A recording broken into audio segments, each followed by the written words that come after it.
वनांचल विस्थापित संघर्ष मोर्चा के बैनर तले विस्थापितों ने गुरुवार को सीसीएल के बीएन के क्षेत्र महाप्रबंधक कार्यालय समक्ष प्रदर्शन किए एवं 17 सूत्री मांग पत्र सीसीएल प्रबंधन को सौंपा।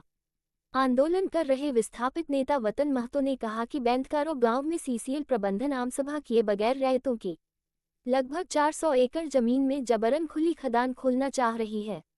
इन जमीनों में हजारों पेड़ पौधे भी लगे हुए हैं, साथ ही हजारों रैयत भी इस गांव में बसे हुए हैं जिनका आशियाना उजड़ जाएगा। गैर मजरूआ जमीनों का भी सत्यापन नहीं किया जा रहा है। उन्होंने चेतावनी देते हुए कहा कि अगर विस्थापितों की 17 सूत्री मांगे नहीं मानी गई तो आंदोलन उग्र किया जाएगा। पूर्वांचल विस्थापित संघर्ष मोर्चा के द्वारा आज हम लोग ज्ञापन दिए डीएम को। ऐसा है कि बिना ग्राम सभा किए हुए सीसीएल के जीएम और सीईओ मिली भगत से एनओसी मिल गया है। फर्जी तरीके से हम लोग का ग्राम सभा नहीं हुआ।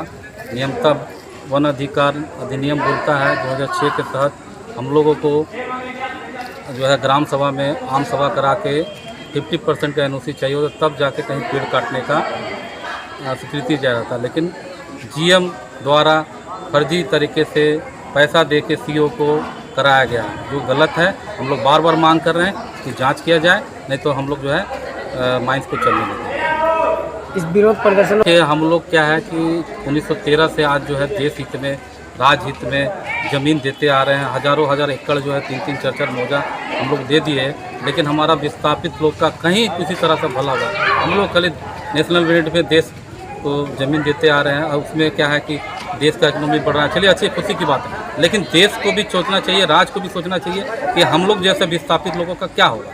जो हम लोग कुछ मिलता नहीं है, जगह ज़मीन से भी चले जाते हैं, रोज़गार भी नहीं मिलता है, तो फिर हम लोग इस तरह का मनमाना ढंग से नहीं चलेंगे। आज देख लीजिए 100 साल में हमारा विस्थापन में विस्थापित लोग का क्या कहाँ बढ़ गया।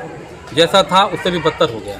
जगह जो था अगल बगल देखिएगा, जहाँ पर रैयत लोग रह रहे हैं वहाँ टापू में रह रहे हैं, और अगल बगल पूरा माइंस खोल दिया है, और कभी भी किसी तरह का एक्सीडेंट हो सकता है ब्लास्टिंग के द्वारा।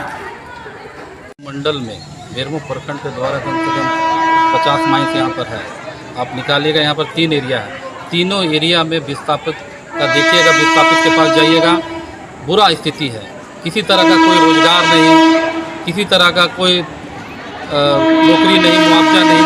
तो आप बोल सकते हैं कि 100 साल से हम लोग का क्या मिला हम लोग को, तो हम लोग किस लिए ज़मीन दें। जब हम लोग को कुछ 100 साल का इतिहास देखिएगा, कुछ ही कर ही नहीं पाए। बाहर के लोग कमा रहे हैं, मैनेजमेंट प्रबंधन जो है बाहर के लोगों को पूछता है, तो फिर हम लोग का कुछ है ही नहीं, तो हम लोग क्यों अपना ज़मीन दें।